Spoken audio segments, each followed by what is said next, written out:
मी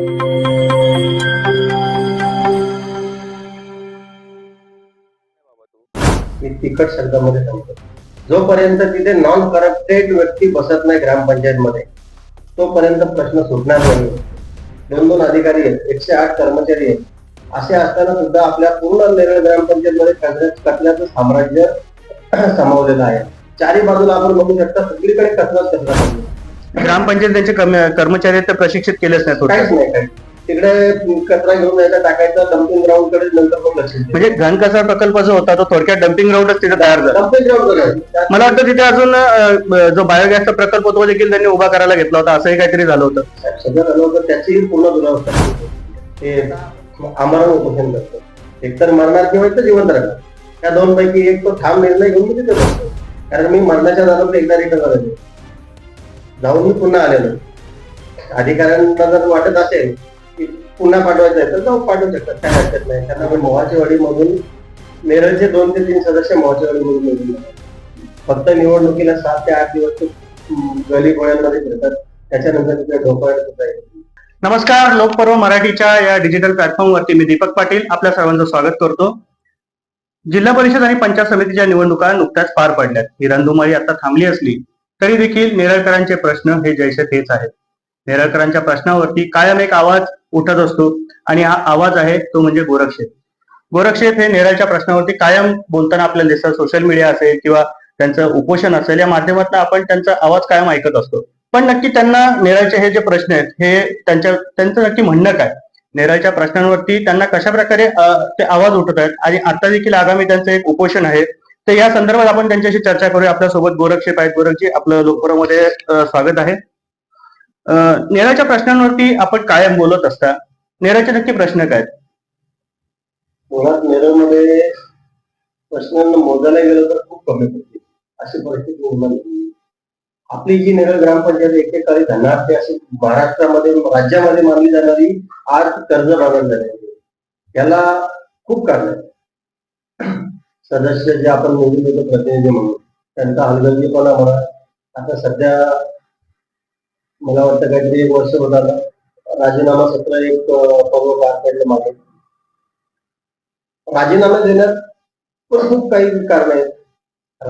कारण आता त्याच्यानंतर प्रशासक होते, 2-2 अधिकारी आहेत, 108 कर्मचारी आहेत, असे असताना सुद्धा आपल्या पूर्ण नेरळ ग्रामपंचायतमध्ये कचऱ्याचं साम्राज्य सामावलेलं आहे. चारी बाजूला आपण बघू शकता, सगळीकडे कचराच कचरा पडलेला आहे. आपल्याकडे घनकचरा प्रकल्प बनवलेला होता, त्याची दुरावस्था झालेली आहे. 2 कोटी रुपये जनतेचे पाण्यात घालवले होते. त्याच्यामध्ये प्रशासन असतील, ग्रामसेवक असतील, यांचंही दुर्लक्ष झालं. याच्या अगोदर जी बॉडी होती त्यांचंही दुर्लक्ष झालं. यांनी मुळात लक्ष दिलं पाहिजे. घनकचरा प्रकल्प आपण म्हणाला, आता त्याचा विषय काढला. जवळपास 2.25 कोटी रुपये हे प्राधिकरणाने दिले होते. त्याच्यानंतर प्राधिकरण त्याच्यावरती खर्च देखील करत होतं. एक लास म्हणून त्याच्यावरती एक एजन्सी होती, ती एजन्सी काम पाहत होती, आणि त्यांचा कॉन्ट्रॅक्ट संपल्यानंतर आता त्या घनकचरा प्रकल्पाकडे बघायला कोणी नाहीये. नक्की कमी कोण पडलं याच्यामध्ये, आपल्याला काय वाटतं, ग्रामपंचायत की प्रशासन? मुळात जेव्हा एक प्रकल्प निर्णय आहे, किमान 2 ते 2.5 एकर जागा त्याच्यामध्ये घेऊन तिथे मला वाटतं 1.5 कोटी रुपये खर्च केलेला प्राधिकरणाने.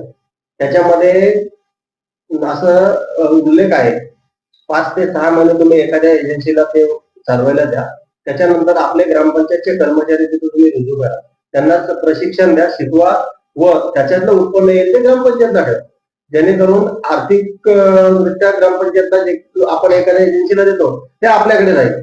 पण झालं काय, 1-1.5 वर्ष त्या कंपनीने चालवलं, त्याच्यानंतर दुर्लक्ष झालं. ग्रामपंचायत त्यांचे कर्मचारी तर प्रशिक्षित केलेच नाही, काहीच नाही. काही तिकडे कचरा घेऊन जायचा, टाकायचा डम्पिंग ग्राउंड कडे, नंतर मग लक्ष. म्हणजे घनकचरा प्रकल्प जो होता तो थोडक्यात डम्पिंग ग्राउंडच तिथे तयार झाला. Dumping ground. मला वाटतं तिथे अजून जो बायोगॅसचा प्रकल्प होता देखील त्यांनी उभा करायला घेतला होता, असंही काहीतरी झालं होतं. सगळं झालं होतं, त्याचीही पूर्ण दुरावस्था करून ठेवली.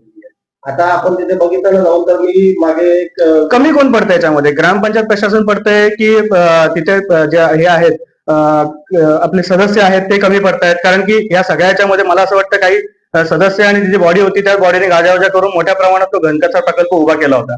त्याच्यानंतर प्राधिकरण आहे, प्राधिकरण कमी पडतंय की ती बॉडी कमी पडते, काय काय कोण कमी पडतंय?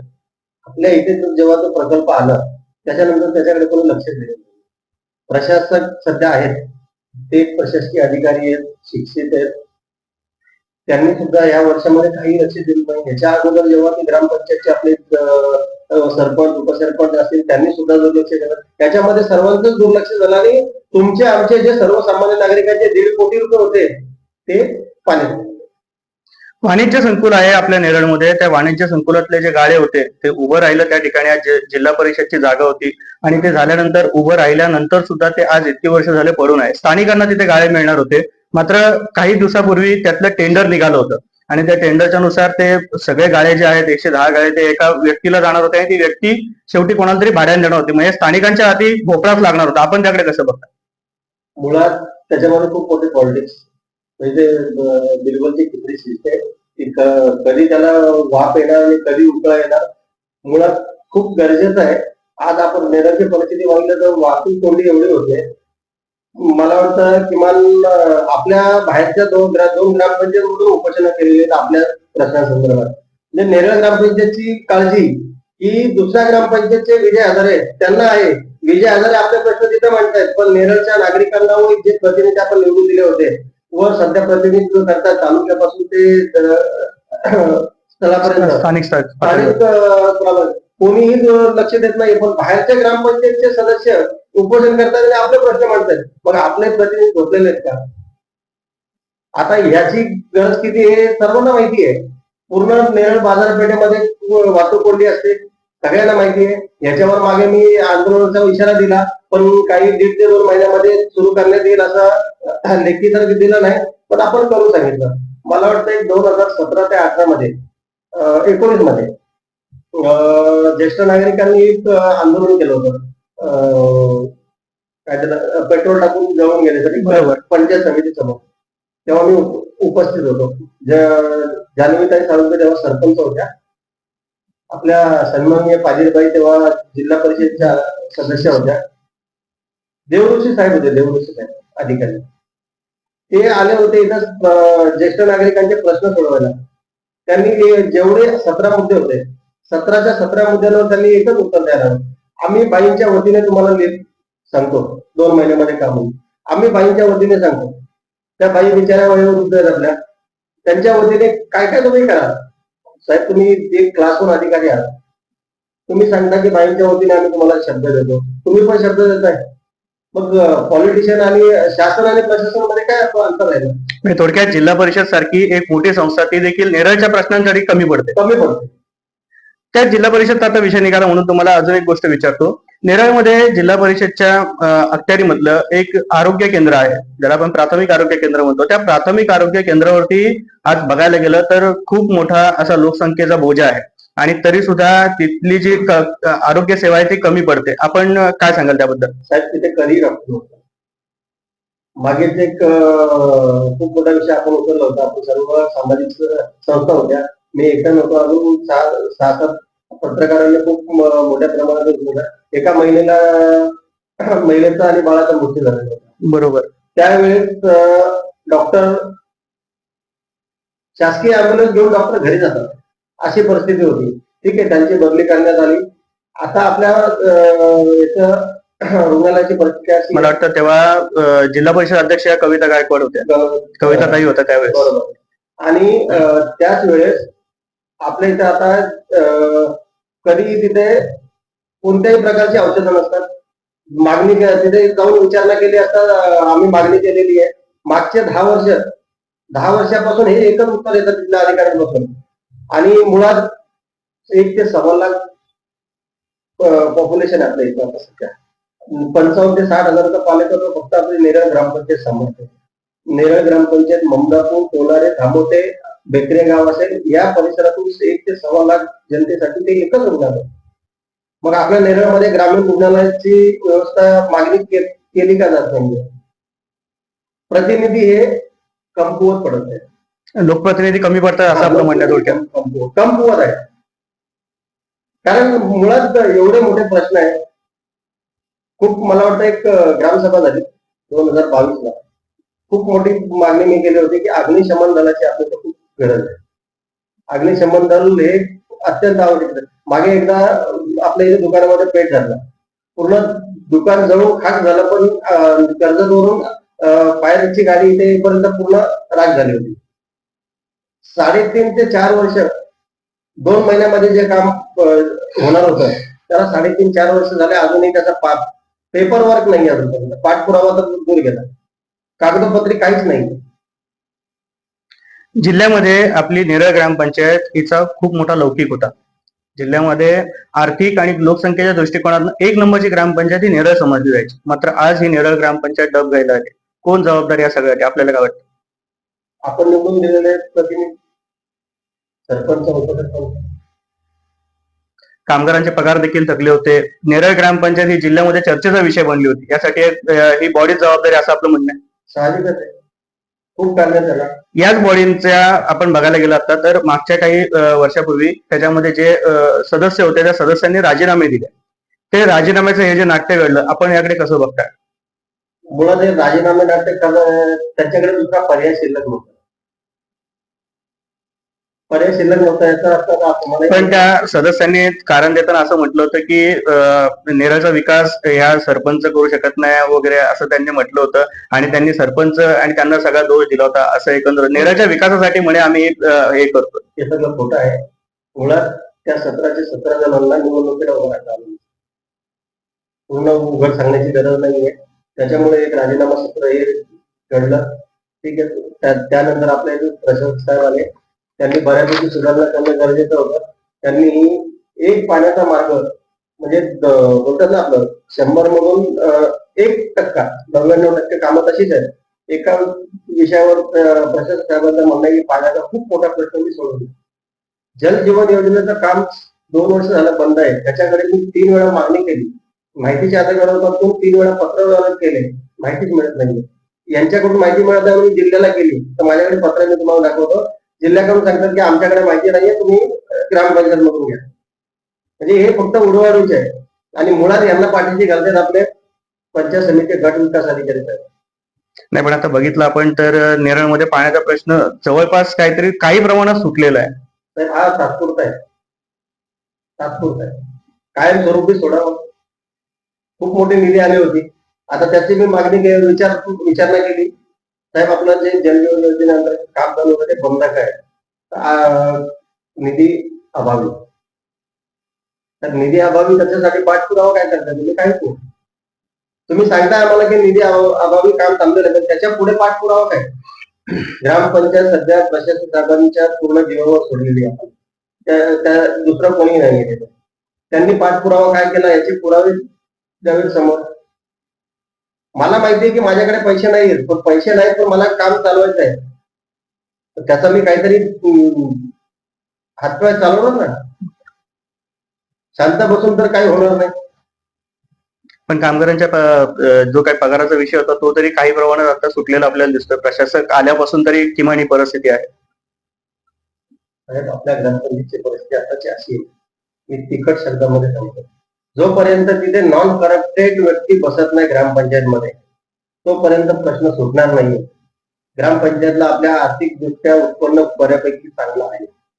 माझ्या मते वर्षाला 6,30,40,00,000 रुपये येतात. आवक 6,30,40,00,000 पकडा, 7 कोटी पकडा, आणि जावक हे 5, 5.25, 5.5 कोटी. 70-80 लाख रुपये तिजोरीमध्ये शिल्लक राहतात ना. पण तिजोरी तर खडखडाट आहे. का? याचा प्रश्न विचारला असता एकच उत्तर येतं की नागरिक कर भरत नाहीये.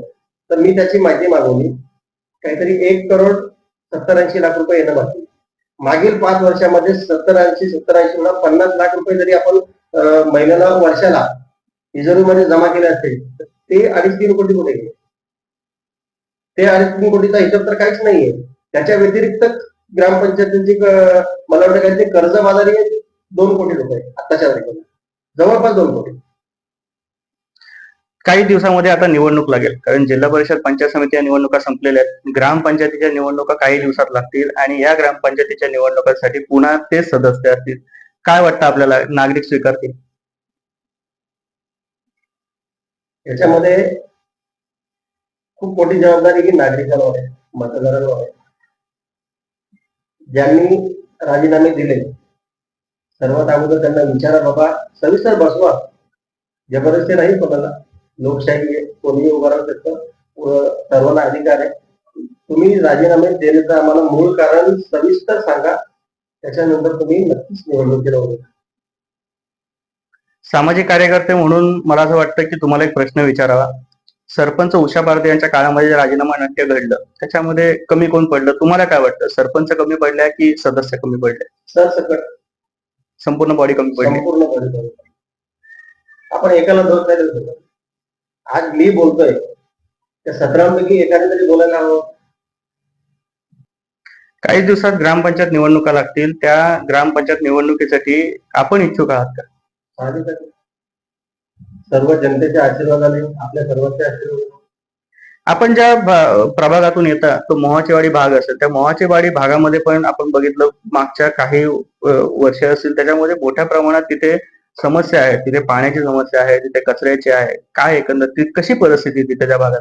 साहेब, मोहाचेवाडीची परिस्थिती अशी आहे, आमचा वार्ड नंबर 2 3 ते 4 सदस्य निवडून देतो आणि मोहाचेवाडीमधून नेरळचे 2 ते 3 सदस्य मोहाचेवाडीमधून निवडून देतात. फक्त निवडणुकीला 7 ते 8 दिवस ते गली गोळ्यांमध्ये फिरतात, त्याच्यानंतर तिथे ढोकळा सुद्धा येतो. मोहाचेवाडीमध्ये जे आपले शौचालय आहेत, मागील 10 ते 12 वर्ष आठवण आपल्या 2 शौचालय वेगळी बांधून देऊ, पण आजपर्यंत त्या ज्या शौचालयाचे दरवाजे तुटलेले आहेत, महिला आतमध्ये शौचालय बसतात त्या ठिकाणी त्या दरवाजे तुटलेले बदललेले नाही, अशी परिस्थिती. आपण आत्ताच सोशल मीडियावरती ऍक्टिव्ह असता, काही वेळेला भरपूर वेळेला आपण बघतो की सोशल मीडियावरती तुमचे मेसेज असतात, तुम्ही त्याच्यावरती नेरळचे जे प्रश्न आहेत त्याच्या रील्स बनवून टाकता. नुकताच आपला एक मेसेज होता की आपण उपोषण करता. हे उपोषण नक्की कशासाठी असेल? काय कारण आहे त्या पाठीमागे? त्याला कारण पण तेवढीच आहेत, समस्या पण तेवढ्याच आहेत, अनगिनत. काय समस्या आहेत आणि काय कारण आहेत नक्की? समस्यांचं मोजणी करायला गेलं तर आपल्याला खूप वेळ लागेल. मुळात ग्रामपंचायत मध्ये आपण आता बघतोय महामार्ग 76 जो आहे, महामार्ग 76 100% अतिक्रमण झालेली आहे. प्रशासन साहेबांना विनंती केली, लक्ष द्या. नोटीस येऊन 4-4, 5-5 नोटीस येऊन पण अधिकारी त्याच्यावर कारवाई करत नाहीये. सार्वजनिक विभागाचे जे अधिकारी आहेत, निष्काळजी व हलगर्जीपणाचे त्यांनी कळस केले. आपल्या इथे जे प्रशासक साहेब बसलेले, प्रशासक साहेबांना अनेकदा पत्रव्यवहार केली की साहेब आपल्या ग्रामपंचायतीच्या दारावर आता अतिक्रमण येऊन ठेवलंय, तिथे आपण गणेश घाटावर विसर्जन करतो गणपती बाप्पांच्या, त्या ठिकाणी आपण जाऊन उभा राहू शकत नाही अशी परिस्थिती आहे, दुर्गंधी पसरलेली आहे. आपण आरोग्याला आव्हान देत आहे, काहीच होत नाही. मागील 6 महिन्यापासून मी 3 ते 4 वेळा विनंती केली, ग्रामसेवक साहेबांना नेऊन दाखवलं, गाडीमध्ये बसून तिथपर्यंत नेलं, साहेब हे पाणी येणं तुम्ही सोडून द्या, जेणेकरून थोडं दुर्गंधी निघून जाईल. काहीच केलं, फक्त ते हाला हा आणि होणं, काम एकही होत नाही. म्हणजे कार्यशून्य अधिकारी बोलायला हरकत नाहीये. तुम्ही आता म्हणालात की अतिक्रमण आहे, अतिक्रमणावरती देखील कारवाई होत नाही, काय नाही. या सगळ्याच्या पाठीमागे कोणी आका आहे का, तुम्हाला काय वाटतं? आका आणि प्रशासन याच्यामध्ये खूप मोठं गोंधळ झालेला आहे. आपल्या नेरळ जो पेट्रोल पंप आहे, हिंदुस्थान पेट्रोल, तिथून ते नेरळ उद्योग मंत्रीपर्यंत दर शनिवार रविवार, माझा आता मूळ कारण सांगतो, चळवळ आणि नागरिकांना होणारे त्रास, 1-1 तास 600-700 मीटर अंतर पार करायला 1-1 तास वाहतूक कोंडीमध्ये अडकावं लागतं. पोलीस वैतागलेले असतात, 6-7 पोलीस त्यांचे तिथं उभे करावं लागतं, त्यांना नागरिकांना उभं राहावं लागतं. अशी परिस्थिती झालेली असून सुद्धा अधिकारी लक्ष देत नाहीये अतिक्रमणावर. मुळात हे अतिक्रमण तर उठणं गरजेचंच आहे. त्याच्यावरच आपण आता नवीन बघत असाल तर रोडवर अतिक्रमण यायला सुरुवात झालेली आहे, बांधकाम रोडवर आलेले आहेत. आगामी काळामध्ये आता आपलं जो वाटचाल आहे ती कशी असेल नक्की? म्हणजे आता उपोषण आपण करताय, पण त्या उपोषणाच्या पलीकडे जाऊन अजून काही भूमिका ठाम आपण घेणार आहात? आपल्या मूळ मुख्य ज्या मागण्या असतील, एक आपल्या नेरळमध्ये अग्निशमन दलाची खूप गरज आहे. दुसरं, अतिक्रमण हे हटलंच पाहिजे. अतिक्रमण हटल्याशिवाय आपण उपोषण सोडणार नाही, ते आमरण उपोषण करतो. एकतर मरणार किंवा एकतर जिवंत राहणार, त्या 2 पैकी एक तो ठाम निर्णय घेऊन मी तिथे बसतो. कारण मी मरणाच्या दारात एकदा रिटर्न झालेलो. जाऊन मी पुन्हा आलेलो.